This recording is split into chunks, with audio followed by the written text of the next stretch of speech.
కాసేపట్లో deputy CM Pawan Kalyan నివాసానికి CM Chandrababu వెళ్లనున్నారు. Viral fever తో ఇబ్బంది పడుతున్న పవన్ ని పరామర్శిస్తారు. ఈ భేటీలో పరామర్శలకే పరిమితమవుతారా లేక ఇటీవల సభలో జరిగిన అంశాలపై చర్చిస్తారా అని ఉత్కంఠ నెలకొంది.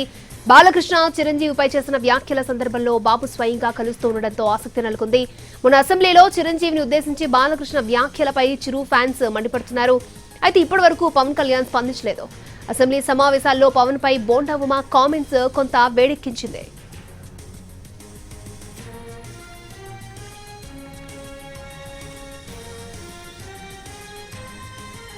కాసేపట్లో డిప్యూటీ సీఎం పవన్ కళ్యాణ్ నివాసానికి చంద్రబాబు వెళ్లబోతున్నారు. రైట్, ఇదే అంశానికి సంబంధించి మరిన్ని అప్డేట్స్ మా ప్రతినిధి ప్రసన్న అందిస్తారు. ప్రసన్న, అక్షయ 3 గంటలకి కరెక్ట్ గా ఈ సమావేశం జరుగుతుంది. CM Chandrababu deputy CM Pawan Kalyan ని హైదరాబాద్ లో ఆయన ఇంట్లో పరామర్శిస్తున్నారు. వైరల్ ఫీవర్ కారణంగా గత 4 రోజుల నుంచి పవన్ కళ్యాణ్ ఇబ్బంది పడుతున్నారు.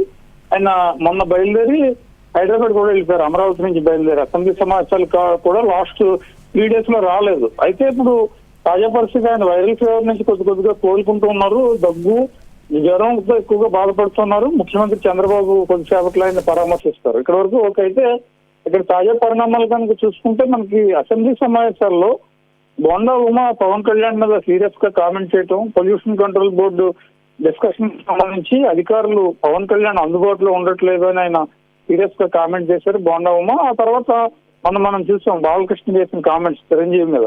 చిరంజీవి జగన్మోహన్ రెడ్డి మీటింగ్ కి సంబంధించి చిరంజీవి లీడ్ తీసుకోలేదు, చిరంజీవి అలాంటి పనే చేయలేదు. జగన్మోహన్ రెడ్డి అపాయింట్మెంట్ ఇస్తే చిరంజీవి ఇతర సినీ ప్రముఖులు వచ్చారని కొంచెం ఇబ్బందికరమైన కామెంట్స్ బాలకృష్ణ చేశారు. దీని మీద పవన్ కళ్యాణ్ ఏం స్పందించలేదు. ఇప్పుడు తాజా పరిణామాలతో ఈ మీటింగ్ ఈ వ్యాఖ్యలు, అసలు ఈ జరుగుతున్న పరిణామాలు ఎందుకు పవన్ కళ్యాణ్ మీద కానీ లేకపోతే ఇటు చిరంజీవి మీద కానీ విమర్శలు వస్తే జనంలో ప్రధానంగా సామాజిక వర్గంలో పవన్ కళ్యాణ్ చిరంజీవి సామాజిక వర్గానికి సంబంధించి కొన్ని ఇబ్బందులు ఎదురవుతుంటాయి. గత ఎన్నికల్లో ఈ సామాజిక వర్గం చాలా హార్డ్ కోర్ గా జనసేనకు సపోర్ట్ చేయడం, కూటమికి ప్రధానంగా సపోర్ట్ చేసింది. కూటమి అధికారంలోకి రావడానికి కారణం ఒక రకంగా ఎక్కువ భాగస్వామ్యం పవన్ కళ్యాణ్ కూడా ఉంది, ఆ సామాజిక వర్గానికి కూడా ఉంది. చిరంజీవి మీద విమర్శలు చేశారంటే తప్పనిసరిగా వాళ్ళు రియాక్ట్ అయ్యే అవకాశం ఉంటుంది. ఆల్రెడీ ఇప్పటికే సామాజిక వర్గ పరంగా చూడకపోయినా చిరంజీవి ఫ్యాన్స్ చాలా వరకు హీట్ తో ఉన్నారు. ప్రతి జిల్లాలో కూడా ఆందోళనలు, నిరసనలు చేస్తూ ఉన్నారు.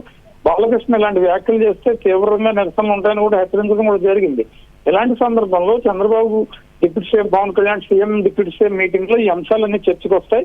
ఈ వాతావరణానికి ఎక్కడో ఫుల్ స్టాప్ పెట్టకపోతే కనుక డైరెక్ట్ గా అసెంబ్లీలోనే పవన్ కళ్యాణ్ ని టార్గెట్ చేసిన పరిస్థితి ఉంది. కాబట్టి భవిష్యత్తులో ఇలాంటి పరిణామాలు ఇంకా ఎక్కువ ఎమ్మెల్యేలు అది మాట్లాడితే కూటమి ఐక్యతకే ప్రమాదం వచ్చే అవకాశం ఉందని గ్రహించి నష్ట నివారణ చర్యలు ఈ సందర్భంగా ఈ డిస్కషన్ అంతా ఇవాళ జరిగే అవకాశం కనిపిస్తుంది. ఏదో కేవలం వైరల్ ఫీవర్ వస్తే జనరల్ గా ఫోన్ లో పరామర్శించుకుంటారు, వెళ్ళి కలిస్తే అవకాశం ఉంటే వెళ్తారు. కానీ ఇక్కడ ఇంపార్టెంట్ ఇష్యూస్, పొలిటికల్ హీట్ పుట్టించే ఇష్యూస్ ఉన్నాయి కాబట్టి తప్పనిసరిగా ఈ అంశాలన్నీ చర్చకు వచ్చే అవకాశం అయితే కనిపిస్తోంది.